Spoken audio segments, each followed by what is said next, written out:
Red Bull Formula One technical director Pierre Wache claims the team's RB20 didn't deliver what we expected in all areas. Red Bull won all but one race in 2023, and rather than rest on its laurels, the Milton Keynes-based team made major improvements for this year's RB20 to assure its continued dominance in Formula One. While it started the season on top with 3-1, 2 triumphs in the first 4 Grands Prix, rival teams progressively closed in, with McLaren and Mercedes looking particularly competitive since May.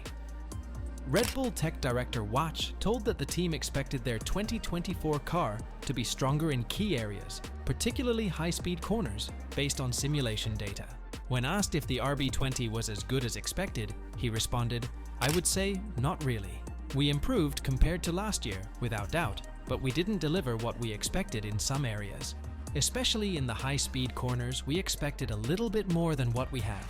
Without thinking about the competitiveness of the car, so just based on our own references, we expected a little bit more with our tools. In medium speed and low speed, we improved quite a lot compared to last year. We were a little bit weaker in the high-speed corners compared to last year relative to the competition. In curb riding, we are clearly weak, but we were already last year. I think we didn't make the improvement we expected in that aspect." When asked why Red Bull's own predictions on where its car would perform well have been off for this season, Wache explained, "I think some aspects can be linked to the correlation. We are using quite an old wind tunnel, and it can also be linked to the reduced capacity due to our position in the championship with the ATR testing restrictions. And maybe also the fact that this is the 3rd year with this type of regulations."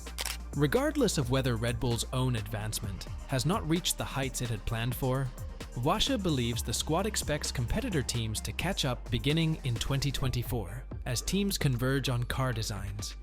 "We expected the opposition to come earlier, to be honest with you," he added. "When we started the 2022 season, we didn't have the quickest car. Ferrari had the quickest car in the beginning of 2022. We expected a massive competition in 2023, but that didn't happen.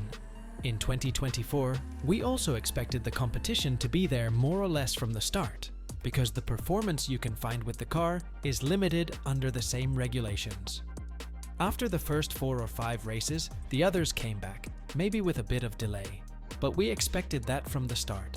The limitations you have with these regulations are quite high, and what you can find to make more steps is getting more difficult. Then it is almost sure that the opposition will come back at some point."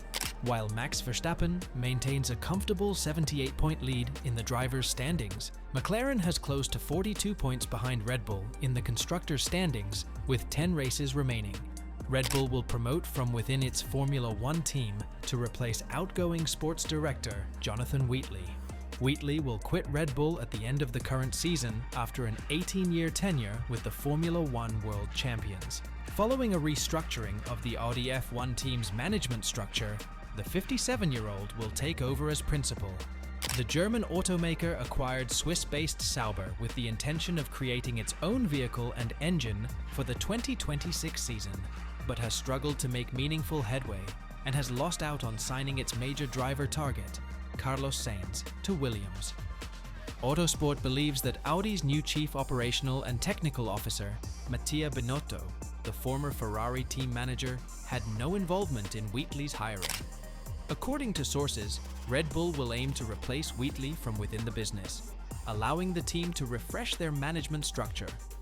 While Christian Horner will remain in charge, Wheatley and Adrian Newey's subsequent exits will compel Red Bull to reorganize its structure and pit wall.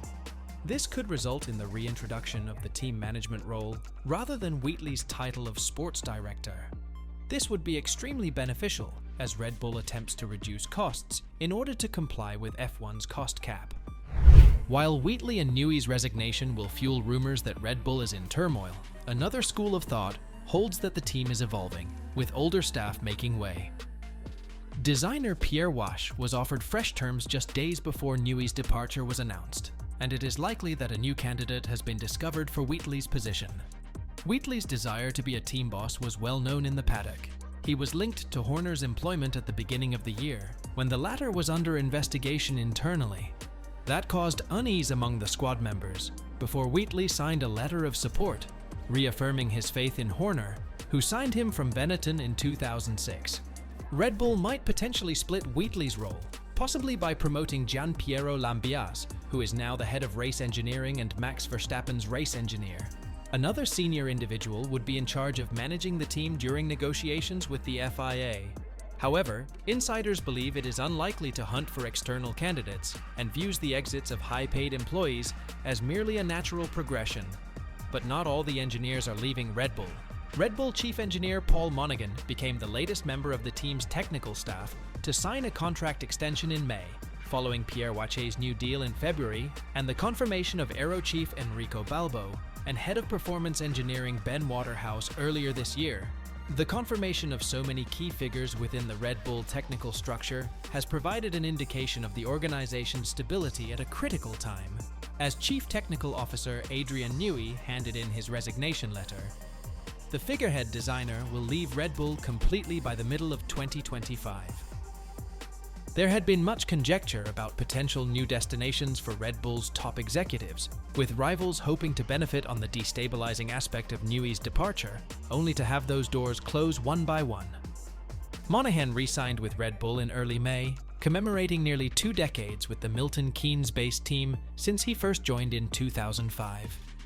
Sitting down for an interview over the Belgian Grand Prix weekend, Monaghan laughed when asked why he'd decided to stay with Red Bull for the foreseeable future. "Do you want a serious answer or the flippant one?" he joked, before considering the question more seriously. "It felt like the right thing to do," is the simple conclusion. And yeah, it's good, bad, indifferent. Is the grass greener on the other side? I don't know. You look at what's coming over the next few years, and the people I know, faces come and go, but it's kind of become home, hasn't it? He said. 2026, we're autonomous, aren't we? What an opportunity. What a wonderful investment that Red Bull is making for us to do our own engine. It's mad, isn't it? But brilliant.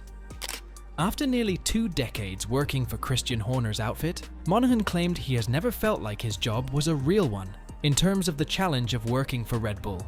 "Ultimately, what I want is, it's not going to be a cruise, is it? It's going to be hard work," he said.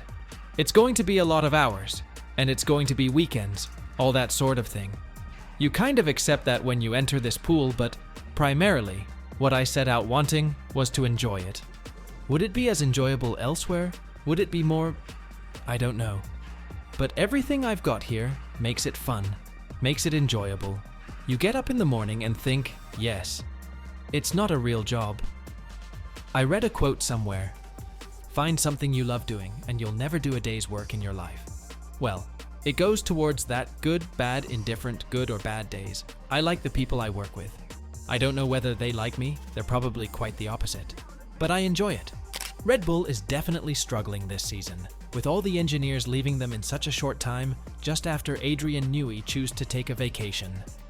After one of the most dominant seasons that they had last year, the Milton Keynes-based team needs a new perspective on their stuff, Christian Horner being forced to look for new people from other teams. What do you think? Will Red Bull come back stronger after this summer break? Let us know in the comments down below.